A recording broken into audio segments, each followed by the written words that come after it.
Ready to run a commercial passenger ship? Rake in that moolah? Not so fast. Be careful to avoid those major mistakes. Mistakes mean money.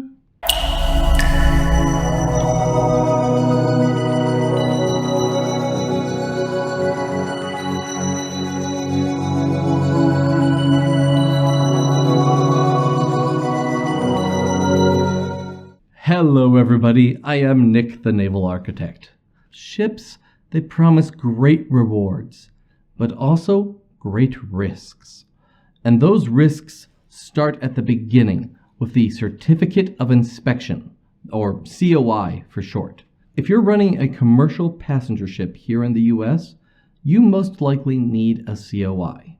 The COI is akin to a license for the boat. It is issued by the US Coast Guard, and it shows that the ship meets all of the US safety requirements. And boy, do we have a lot of safety requirements. So if you want to get a COI, do it right the first time. Let's find a way to get that boat in the water without going crazy. Avoid these major mistakes and ensure that your COI is going to yield a great bounty instead of a great disappointment. The first major mistake is buying COI unseen. I want you to picture yourself in your new boat. Here you are at the helm of your vessel. You're the captain in charge. There are passengers down on the deck, chatting happily and drinking their martinis. The bright sun reflects on the water. It warms your deck slightly. Some playful dolphins are jumping at the bow. It's a perfect day. What are you doing? Don't ever daydream when you're buying a boat. We need a pragmatic realist when we go boat shopping. Instead of that perfect day, picture all the money, the hours of labor that you're going to spend refitting that boat and getting it ready for the COI. This is the first mistake that I see. When people go shopping, they get captured by the beauty of a boat, and they immediately buy it, just assuming that they will be able to upgrade it to get a COI afterwards. It doesn't work like that. Chances are that that beautiful ship you bought was a yacht. Commercial ships and yachts, they are built very, very differently. In an extreme rare case, we can upgrade a yacht to meet the standards of a COI. But that is going to usually require a host of changes. We're going to have to reinforce the hull, possibly replace all of the hull plating. We're going to have to rip out every pipe and replace them with commercial grade systems. We'll need to add in smoke detectors, fire suppression systems, extra bilge pumps, rebuild the safety railings at a higher height. The list goes on and on and on, and you're going to be paying for all of this. Frequently, it's cheaper just to buy a new boat rather than upgrade your yacht to meet the COI standards. So look at this as a pragmatist. If you're shopping for a commercial ship, then you want a boat that already has a COI. That is probably going to make the ship cost more, but it's worth it. There is serious value in that COI. But it doesn't look pretty, you say. The COI boat, it's not as gorgeous. The yacht looks so much better. We can work with that. Looks are a lot easier to fix than safety. It requires less effort and less money when we start from the foundation of a commercial ship and renovate the interior to make it look better. Aesthetics are way easier than safety systems. The next big mistake? Handling the COI application on your own. Legally, Coast Guard doesn't require a naval architect for this application process. Technically, you can complete the entire process just as the ship owner. The Coast Guard will allow you to repeatedly submit those documents time and time and time and time again until you get it right. Of course, the Coast Guard will continue to reject those documents anytime they have even the smallest mistake. Don't expect the Coast Guard to guide you through this process or to offer any assistance, because there is commercial advantage in getting a COI. Companies like mine make quite a bit of revenue from it. So the Coast Guard can't show any favoritism to one person or one boat owner. So they can only tell you what is wrong with your submittal. They are not going to tell you how to fix it. That's where the naval architect steps in. Now, on top of that, managing all of this paperwork is no small task. It really becomes a full-time job. Can you spare 4 to 6 hours per day just to manage paperwork? That's the other part that the naval architect covers, monitoring all of this, staying on top of it, and keeping the process moving forward. Now, I understand that a naval architect is very expensive, and you might want to avoid that cost. But it's going to cost more to try for a COI without a naval architect. You're going to pay far more in lost time, extra effort, and failed attempts. In this case, you want the expert on your side, so hire a naval architect. Okay, let's talk schedule. This is not a short process. It can take 12 months or more to get a COI. Emphasis on more. This is not something as simple as filing some paperwork for your taxes and getting a refund in a couple months. The COI process starts a year or more before you even build the boat and continues through several months after you finish construction. Why does this take so long? Well, every time we submit a document, the Coast Guard has to review it. They don't provide an immediate turnaround. They technically have a month for review time. They don't have to call you or talk to you for at least a month to review that document. Well, this can turn into a long process because a typical review cycle is going to involve 2 to 3 rounds of submissions for every single document. You submit the document, the Coast Guard has some comments, you submit the revisions, and this goes 2 or 3 cycles. That's 2 to 3 months for every single drawing. And you could have anywhere from 50 to over 500 drawings for your ship, depending on its size. Plus, there's the time for the inspectors to examine the physical vessel. Coast Guard holds all the cards here. I understand this can be a frustrating process, but they are the ones that are going to decide how fast this process runs. The one thing I can do is help you anticipate that and prepare your business for it. When you're planning a schedule for this vessel, don't plan a schedule. Don't commit to a start date for your vessel. Don't advertise events for the ship. Don't expect any specific schedule at all unless we are 95% done with the COI process and have a pretty good idea of when it will be finished. Well, that whole strategy runs contrary to most business plans. Your typical business, you're going to expect to pour out a large amount of cash in the beginning, make a big splash, generate interest, and here we go, bring in the revenue. Now, certainly, go that route once you have completed the COI. But until then, it's endurance mode. Minimize your cash flow. Don't hire all the crew. Rig your business for the long haul. Plan to have a whole year or more of expenses without any revenue to match that. This is the long endurance run of the COI. Speaking of endurance, my kittens, they can't endure it anymore. Just look at these numbers. Only 7% of you are actually subscribed to this channel. And my kittens, they fear without the subscribers, they might lose their kibble. So why don't you subscribe? Do you hate the kittens? Please subscribe to the channel. Do it for the kittens.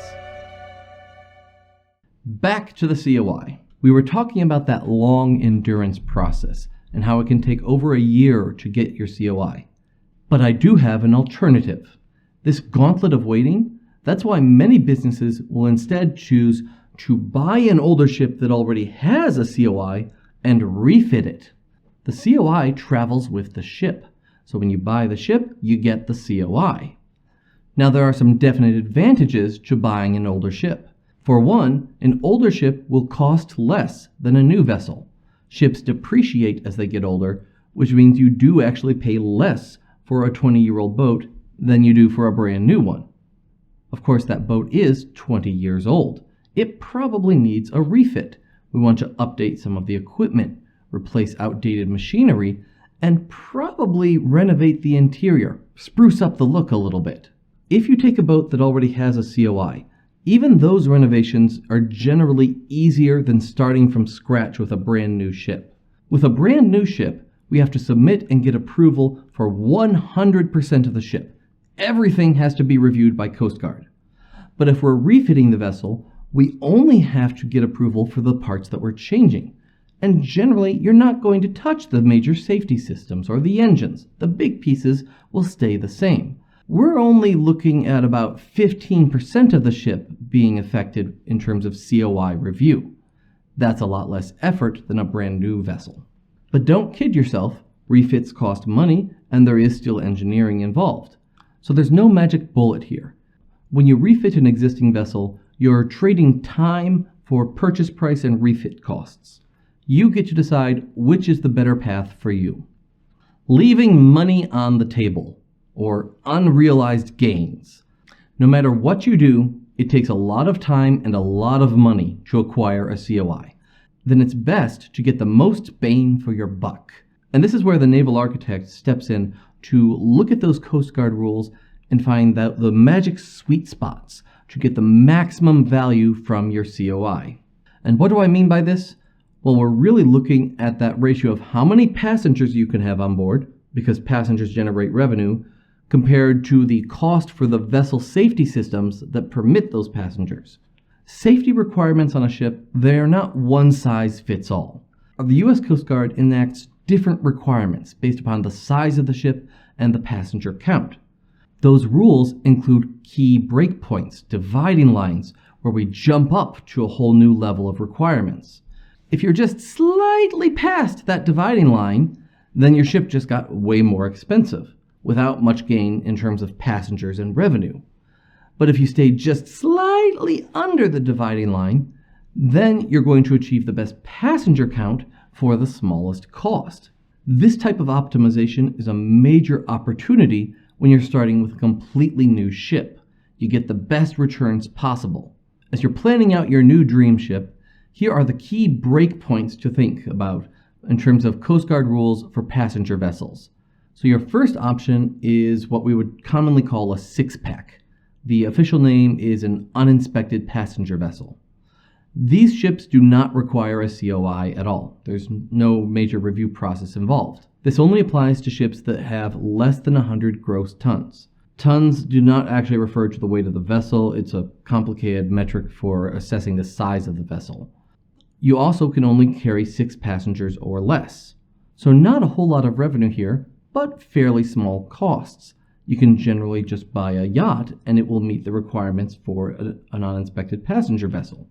So that's around $150,000 to $350,000 to buy a 6-pack capable vessel. The next step up is what we would call Subchapter T, specifically vessels under 65 feet. When you read through the Coast Guard rules, these small passenger vessels have their own little chapter specifically called Subchapter T, and so everybody just calls them T-boats. Now within T-boats there are 2 categories. You have the small T-boats, boats that are under 65 feet long, and you have to carry 49 passengers or less. Now we've made a pretty big jump up here. We've gone from 6 passengers to 49 passengers. And the cost in this range is around $250,000 to $500,000 for a new ship. Of course, that cost can go up depending on options that you buy. But let's say you want more revenue. Now we graduate to the bigger section of Subchapter T. Still in Subchapter T, but these are now boats that are over 65 feet long. In this case now, you can carry up to 150 passengers on day trips, or if you're doing an overnight trip, you're still down to 49 passengers. But 150 is a lot of passengers. That comes with a higher price tag. We're now talking around $1 to $2 million purchase price for the boat. Graduating from Subchapter T, we now take a step up to medium-sized passenger boats, Subchapter K. It's a different section of the Coast Guard rules. These are still relatively small vessels by ship standards, but you're carrying a lot of passengers on board. There's no exact limit on the number of passengers, but it's going to be over 150 passengers or more than 49 on an overnight trip. The major restriction is that the ship still has to be under 100 gross tons. So however many passengers you can safely fit into a boat that size. Coast Guard will tell you how many passengers that is, by the way, and that's part of your naval architect's job to maximize that passenger count. These boats, to be profitable, will generally come right up to that limit of 100 gross tons. They're medium-sized ships, but they are packed full of safety systems.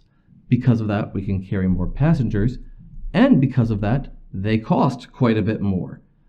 These will cost around $5 to $20 million purchase price for the boat. A lot of your car ferries will also fall into this category of Subchapter K. And then we finally get to the big kahuna. The big boats, they are all put under Subchapter H of the Coast Guard rules. These are the big passenger boats, your cruise ships, your massive 1,000-foot-long boats. This is any passenger ship over 100 gross tons. Now, if you're at 101 gross tons and you have to carry all of the extra safety equipment for a Subchapter H boat, you're losing money there, which is why we want to make a big step up. Most of these ships will be in the range of 1,000, 2,000, 3,000 gross tons. We're talking big party boats here. They are chock full of safety systems. They are chock full of luxury and relaxation systems. It's a major cost to build one of these, costing somewhere around $500 to $800 million to build a big old cruise ship. So when you get into Subchapter H, we're definitely talking big business at this point. I should also point out that these rules have a few adjustments in terms of ferry vessels, the vessel route, and some other small details. Consult a naval architect for the fine print. The main takeaway from this is remember that each step up this ladder includes a big change in expenses, more safety systems, extra crew. So pick wisely and match your expenses to your expected revenue. Okay, let's wrap this up. So to remind you, don't buy yachts when you're shopping for a COI ship. Instead, buy a COI boat and then refit it to look as good as a yacht, still keeping all of those safety systems. That will be far less expensive. Second thing, hire a naval architect. I know we are expensive, but you're going to save a lot more in terms of saving time and money and effort. It's worth the expense. Speaking of time and money and effort, plan for a lot of those. It can take over 12 months to get a COI if you're starting with a brand new ship. And speaking of that ship, think very carefully about what ship size you want and how that's going to affect your business projections. I just feel so sad and frustrated when I see owners continuing to make the same mistakes again and again and again. Because I really do want you to succeed. I want to help you succeed. And it's so frustrating because when you're talking about ships, mistakes in business get expensive really fast. I don't want that for you. I want you to make money, earn profit, grow your business, avoid all of these classic pitfalls. So go into the COI process prepared, ready to endure the long slog of expenses. And you can emerge on the other side, finally ready to live the dream. There you are, that captain in the sun, happy passengers, playful dolphins skipping along at your bow, and you at the helm of your ship. But even better, it's a profitable ship. That's the real dream. Thanks very much. I am Nick, the Naval Architect. How on earth do they do it? Have you ever wondered how the large commercial ships do all these amazing things? DMS brings that same engineering to smaller operators. Take the chance to create a high-performance ship, stand out from your competitors. So check out the website, and together, let's build something awesome.